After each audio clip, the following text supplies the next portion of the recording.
Hey,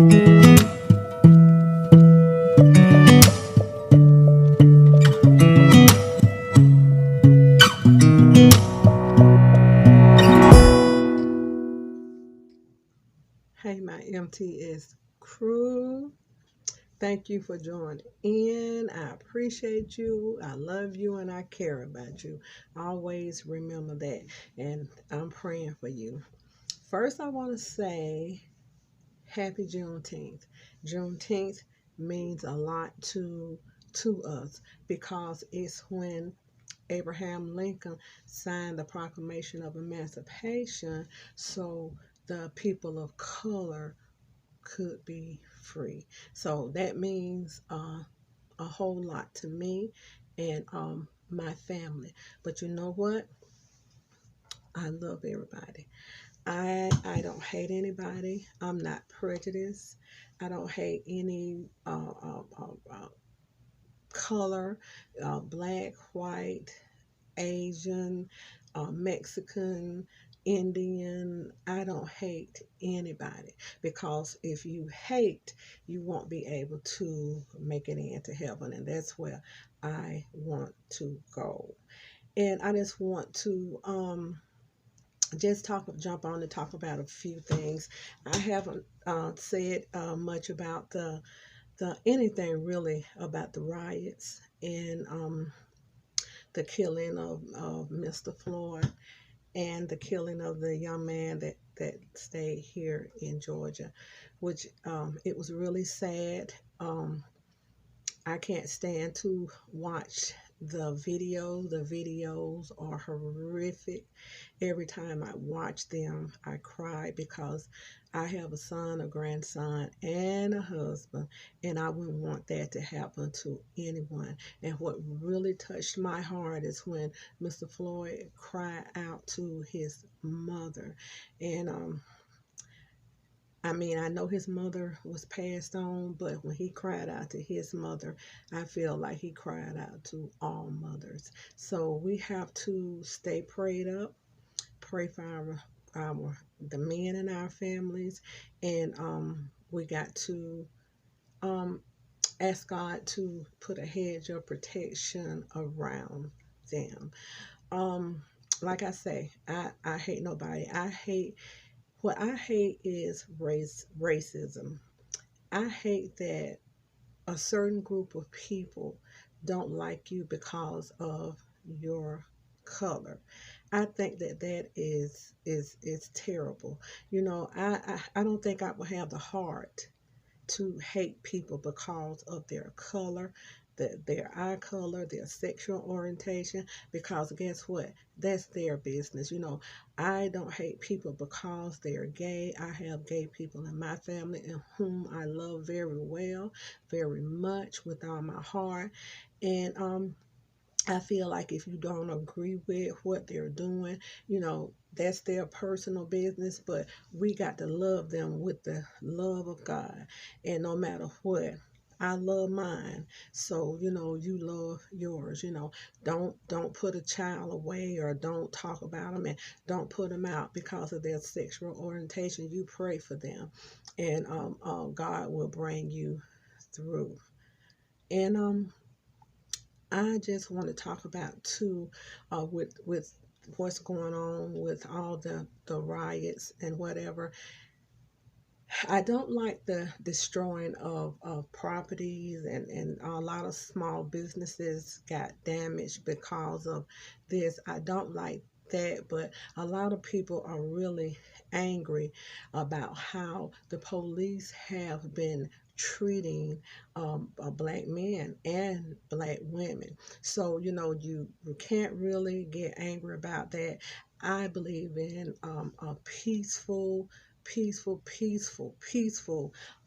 march and you know you can get your word out and you know you can say your beliefs or say your whatever, but you know just don't damage other people's property because of it. But I understand that people are angry, and let me tell you, believe it or not, I didn't know anything about racism until I was around maybe, I'm trying to think, was I 12? 13 years old, I was very sheltered. My mother, she kept all the black and white stuff from me. You know, she didn't she I mean, I just didn't know what was really going on until I got older, and I never had anybody to call me any kind of racial slurs. I've never had that to happen to me. I remember once I was in Kissimmee, Florida, and with my children and a friend of mine, and we went into, I think it was a Shoney's, or I don't know what it was. I hate to kind of say, and I really don't remember, but my children were small, and we were sitting there for about an hour waiting, for the waitress to come, and they had the little coloring pads where they could color, and I'm like, okay, I said and then I looked around, I'm like, now they're not really crowded, so what's going on? Then I seen all the other people coming in, which was of another color, white people, and they were serving them. So that's and they didn't serve us, so we had to get up and leave. I didn't start an argument. I didn't ask them why. I didn't ask them anything, because at that point I did not want them to serve me my food, because you don't know, you don't get angry and fuss at people when they got to bring your food. Okay, so I didn't know what they would do to our food. So you know what, we politely got up and left, dignified, and we did not I did not say anything, and the person was with me did not say anything. So when somebody don't want you at a certain place, you better leave. And my mom's best friend, lady that she knew for years, she was a white lady. She had such a hard time when my mom passed away, and just as sweet as she wanted to be, she was always nice to me. I never heard her use a racial slur, because she couldn't do that around my mama. I tell you that now. My mama didn't play, but she was just a sweet person. And when I was a little girl, I remember when Dr. Martin Luther King died, and I didn't know a whole lot about the march, and his purpose, and what he was doing. I didn't. I was a little girl, so I remember my mom and my dad and myself. We stayed not far from the church where they had his funeral, and I remember standing in a long line waiting to view his body, and I could hear the people talking in line, and talking about him getting killed, and about what happened to him, and I was like, I just could not believe that. So when it was time for us to go in to view the body, I was looking for his little girls, because I wanted to give them a hug. One of his daughters, I think is the oldest daughter, she might have been a little bit yogi. Yolanda, she might have been a little bit older than me, but I was looking for them. I wanted to just give them a hug, and I remember asking my mom, where are his kids, because I wanted to hug them, and they wasn't there. Of course, they was probably with their mother. And I remember that, and I remember hearing all this stuff in line about racism, and I just, I mean, it just upset me. So I have always kept to myself. I have always did what I needed to do to keep myself and my children safe. My children were never called racial names, and my mom, she said that she hadn't, but her mother had, and her mother's mother had, and you're going on down, you're going on back into slavery, to my great grandmother, and she was in slavery. So she was the one that experienced a lot of this horrific stuff that happened: the hangings, the beatings, the rapings, and the mutilation, and just all of that. My great grandmother experienced that.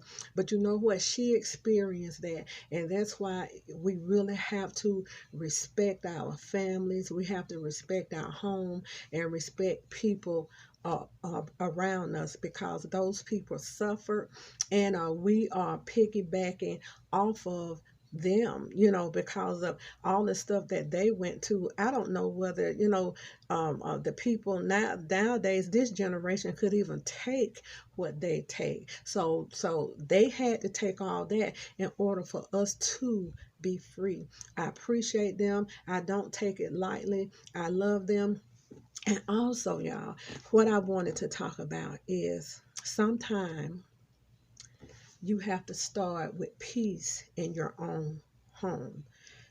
You have daughters against sons, sons against mothers, mothers against fathers, grandchildren against mothers and grandchildren. I mean, it's just awful. When you don't have peace in your home, how can you go out and make peace with others?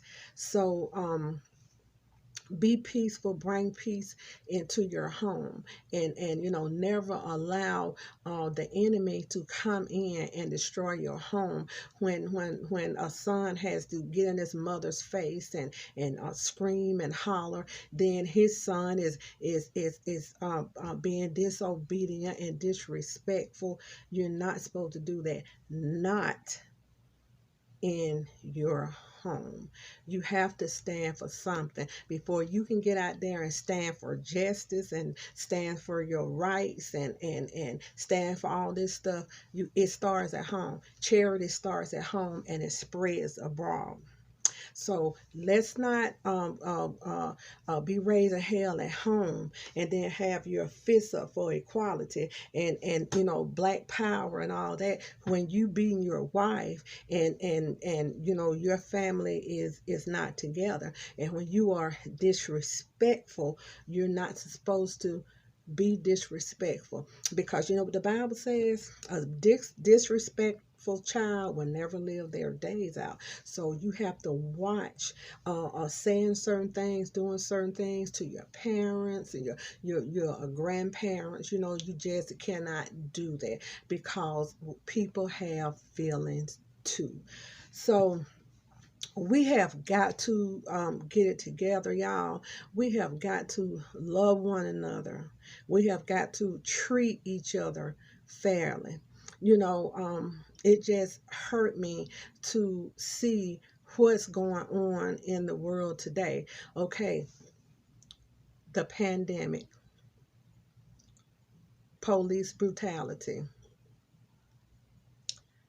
um, all this stuff that's going on, the virus. Okay, now a person is dealing with all that, and if you got any kind of illness, so you dealing with the illness, the pandemic, the virus, police brutality, injustice, and all this, you dealing with all that, and plus you might have an underlying disease. It's a wonder people just don't fall down and die from stress. I have been stressful. Um, I have been sorrowful. I feel tired. I'm tired of really listening to the news. I just had to just turn CNN off, because, you want to know what's going on. But when you start looking at all this stuff that's going on, it's disheartening and it hurts. It hurts. So, yeah, I have been a little depressed. To be honest with you, I have to push myself. I have to push my way through. And I'm sure a lot of you have to push your way through because you feel tired. You've been shut in for weeks and weeks. And then when you decide to go out and feel a little bit safe about going out, then you hear about more people dying, and so we're just really bound to the house. That is depressing. I don't go anywhere that much, but when your freedom has been taken away and you really can't go, then you really want to go. You really want to get out there. So I go to the nursery to get flowers.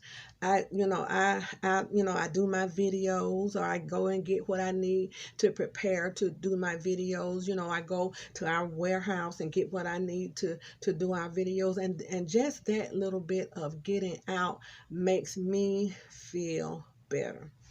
I'm telling you, y'all, it's sad. It is truly, truly, truly, truly, truly sad. What's going on? It's sad and it is hurtful. And all we have now is God. All we can do is pray. I don't know what God you're praying to, but I know what God I'm praying to. And I'm asking God to strengthen me so that I can go on and do the things that he wants me to do, and that I can get myself together.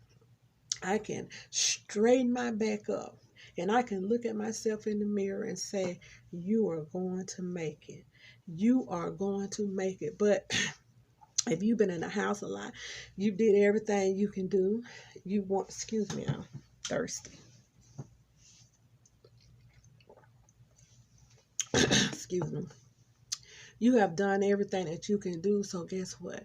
We tend to lay down, get in the bed, lay down. Then we're laying down all the time, and then depression starts coming, and you're watching CNN and the news, and lately it's nothing really good on the news. So I would suggest that you put on some music, any kind of music you want, gospel, jazz, or whatever. I suggest that you maybe write. I am working on my first book. I have 3 good books in me that I know that I could write, and they probably would be bestsellers. So I'm working on my first book, and that book is about my grandmother, which I really didn't know that well. She died when I was about 3 years old, but my mother told me stories about her. So I have some good stories to put in that book. So if you have, I know you have a book in you. Write about your life story. I'm not going to say get a diary or whatever, because honey, I have so many diaries. I'm not going to even put anything in a diary. I'm going to put my life experiences, my family life, my grandmother's life, and I'm going to write a book about me, my mother, and my grandmother. Those are the 3 books that I have in my spirit to write. So do that. Write your book. Play you some music. Because, baby, you got to be steadfast nowadays, because this thing is taking a lot of people out with depression. Then you hear about your friends in the hospital on a ventilator. I just heard about somebody that I know that's in the hospital on a ventilator. I've had several friends that contracted the virus. Then you're out, when you do go out, you constantly worry, oh, did I touch this? And then I bring my groceries home and I wash them. But I know you can't have faith and fear. It's not that I have a lot of fear. I do have faith, but you have to be cautious on doing different things. You just have to be cautious on that. And y'all, it's got to get better. It has got to get better, because people are not going to just die from this virus. They're going to die from being depressed. You have a lot of people that's attempting suicide. You have a lot of people that's depressed and oppressed and possessed. I mean, all of this stuff is going on, y'all. We got to pray. But the main thing that I want to tell you all is to keep peace in your family first. First, keep peace in your family, because if you don't have peace in your family, you're not going to have peace when you walk out the door. You're going to get caught up in a whole lot of stuff. You're going to get caught up in hate because you don't have peace in your family, and you have this hate in you. Then you listening to the news and the TV, and then you want to go out and find somebody and hurt and kill and upset and just be waiting on Karen to come, if you know what I mean? They call, that's not the person's name, but it's, certain people that's out there that's getting upset about the least little thing. You're going to be waiting on them to come, because at first I was saying, I wish a Karen would confront me. I wish she would. But I had to change my way of thinking about that. I had to change my way of thinking, because you know what? When you think like that, before you know it, hate will sit in. And you don't want hate to sit in. Mm-mm, mm-mm. So y'all, just be careful, be safe, love your family members, respect your family members. Love starts at home. A lot of people that's out there um, um, uh, speaking those racial slurs and doing all this, a lot of them probably don't have peace at home. And this stuff have came down through generations, because a little baby, a little 2 or 3 year old baby, how they gonna know how to hate? This lady, I saw this on, I think it was Facebook or YouTube. This little girl, she was so cute. She had to be about maybe 3 or 4, and her mom, you probably saw this too, and her mom was asking her, I think she had ate a cupcake, cookie, or whatever, and her mom was asking her, 3 or 4 years old now, what happened to the cookie? And then she said, tell me the truth, what happened to the cookies? So guess what she said? She said a black man ate it. Now, this is a little white girl, 3 years old, 4. How would she know to say that? I have a 3-year-old grandson. He wouldn't know to say that. So this stuff has been taught to these kids.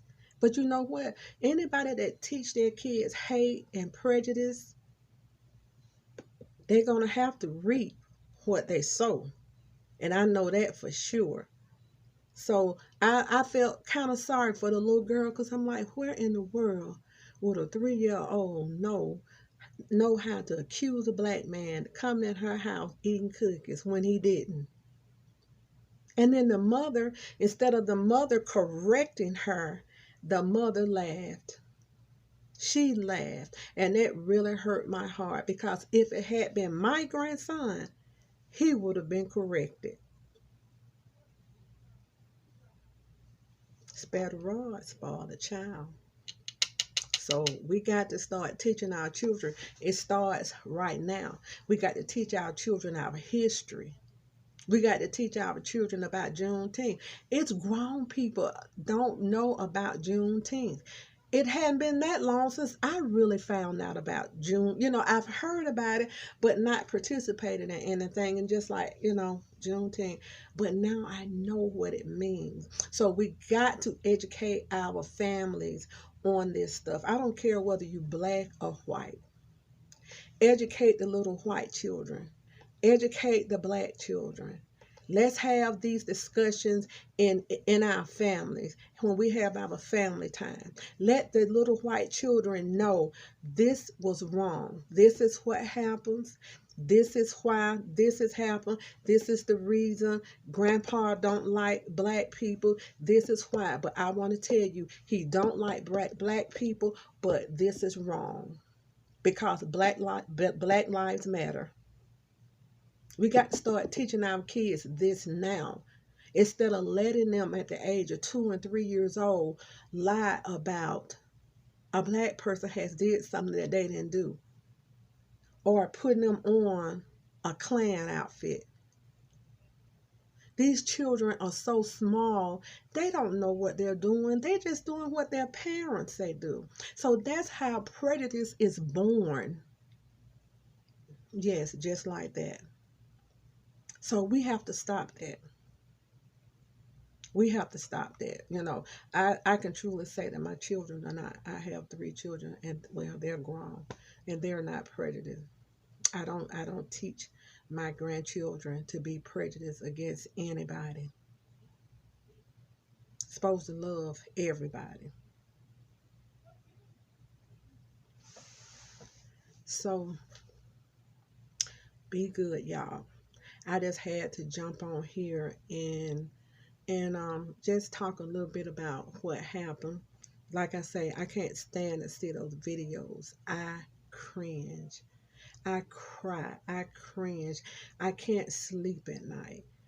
I can't get the sound of Mr. Floyd's voice out of my head.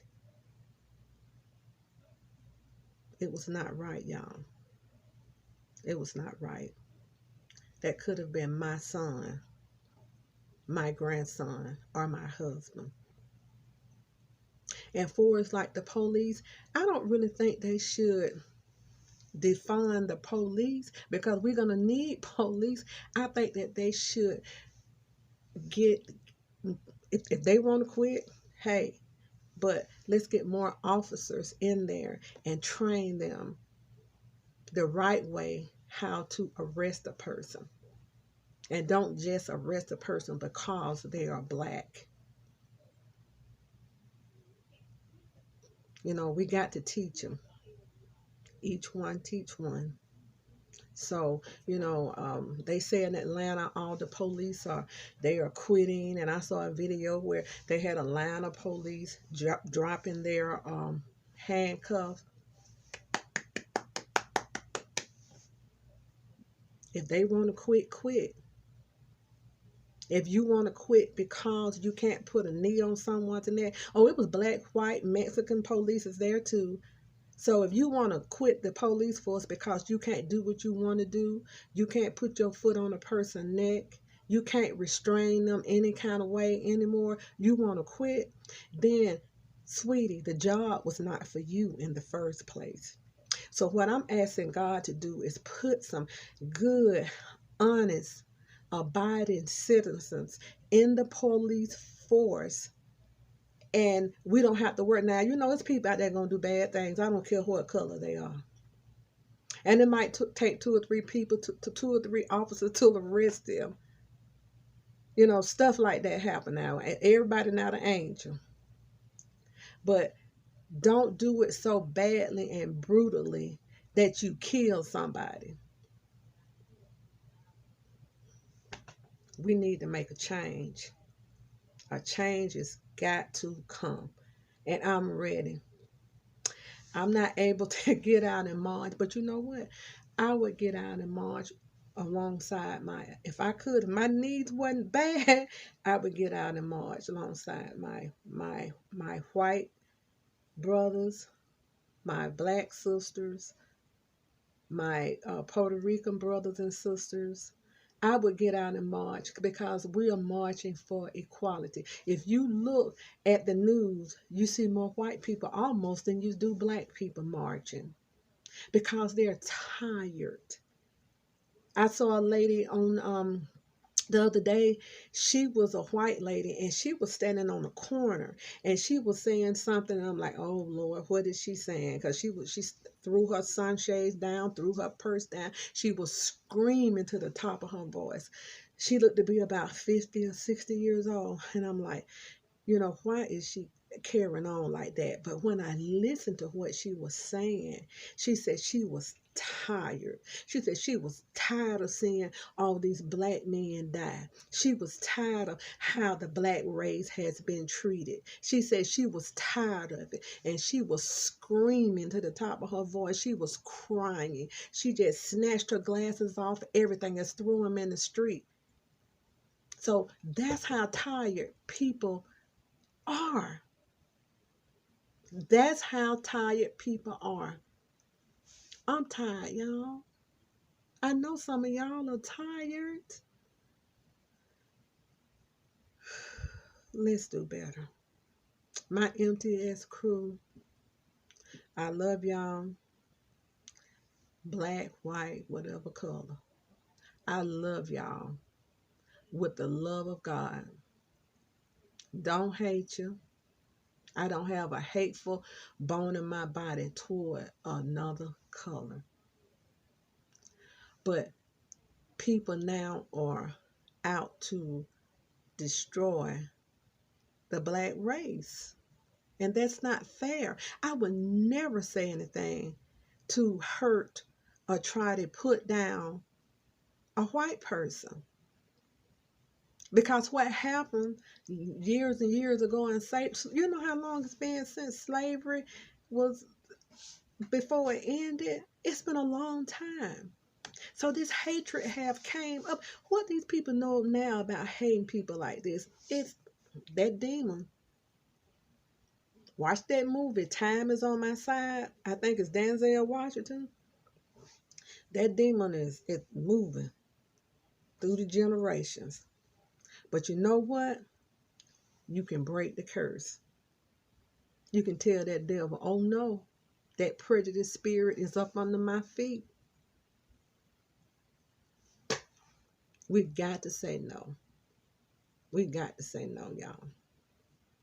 Okay. I just wanted to jump on here and say, hey, my MTS crew, I love y'all. I'm praying for y'all. You know, if you're going through any sickness, or if you're tired like I am, you know, I'm just asking God to strengthen you. Hold your head up, you know, because we don't know what's going to happen next. I don't know whether, you know, a lot of you believe in God or whatever, but if you read the Bible, it said that Jesus is coming back. We don't know when it's going to be, but we have to be ready. That's the reason I say treat everybody right.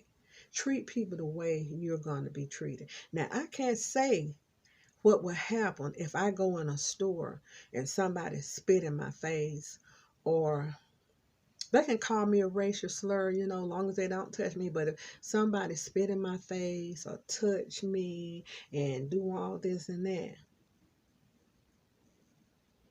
I can't promise you what'll happen. I can't.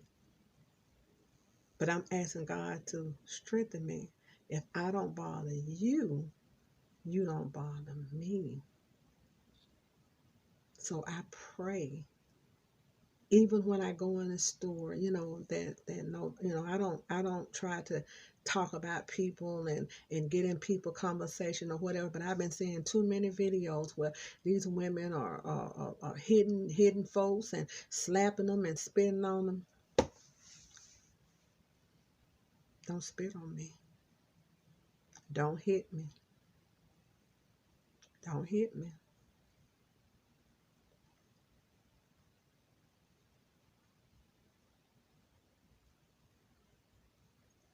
I try to keep my composure, but it's going to almost take Jesus stepping out of heaven to help me. So let's just pray none of this happens. Keep yourself out of harm's way. Don't run the trouble. Run from it. Because if that happened to me, somebody called me a name, I probably won't even say anything. I've never been called the N word before in my life.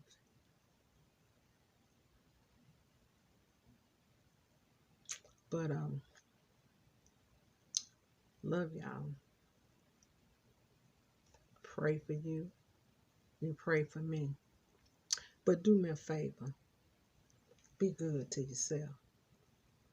And if you be good to yourself, you have no other choice but to be good to others. Don't hate. Don't be prejudiced. God is watching us.